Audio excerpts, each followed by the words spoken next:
Morning yan. Good afternoon na pala. Lunchtime na. Sarap. Adobo with the twist of pineapple chunks. Del Monte pineapple chunks. Siyempre, hindi na kami nagkakalderong mag-ina. Diretso na sa... hindi na kami nagkakaldero. Hindi na kami hindi naglalagay ng plato sa kainan. Dalawa lang naman tayo. Importante kakain ng maayos si Little Me. So, today is Sunday, March 30, 2014. Ngayon lang ang Sunday na hindi ata ako maglalabayan. Yes! Kasi tomorrow, wala namang work na eh. Bali ang work ko na ulit sa gabi. Punta ka bukas sa school? Yes, kukunin ko po ang iyong card. Tama po ba? Hindi naman ang upo niyan. Wala pa rin ako ng topic.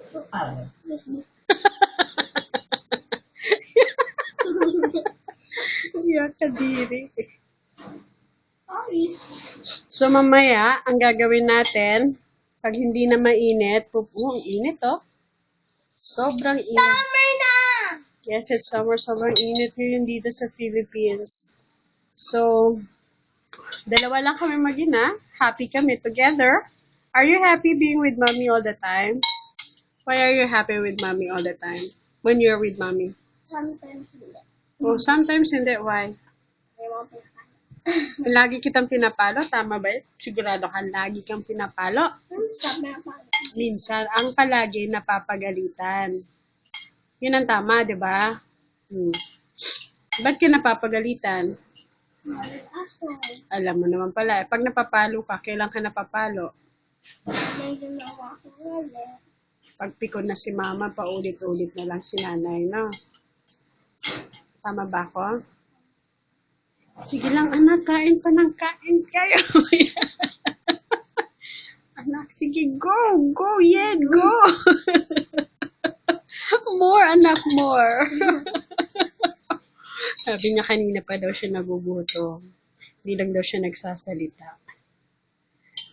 Lalo na siguro naamoy na yung adobo. Yung tiyan nagagalit. May gagawin? So, ang gagawin natin mamaya, pagkatapos maghugas ng plato, magpaikot na lang tayo ng unang batch ng labahan para mabawasan. Tapos, magbabasa tayo ng books. Diba? Anong unang book na babasahin mo? Secret Garden. The Secret Garden.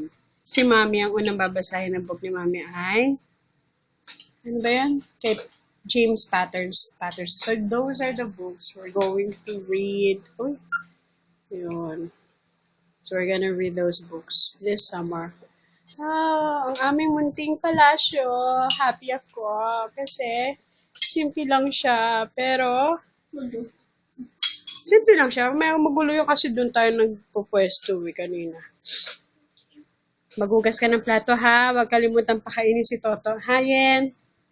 So, tuloy na lang natin ang vlogging later. So, magbablog tayo simply because we want to save some moments like this. Para pagdating na araw, pag nakikita natin yung mukha ni, ay, ganun pala siya dati kumain. Sige, bye-bye. Bye na yan. See you later. Tingin ka sa camera. Ganyan.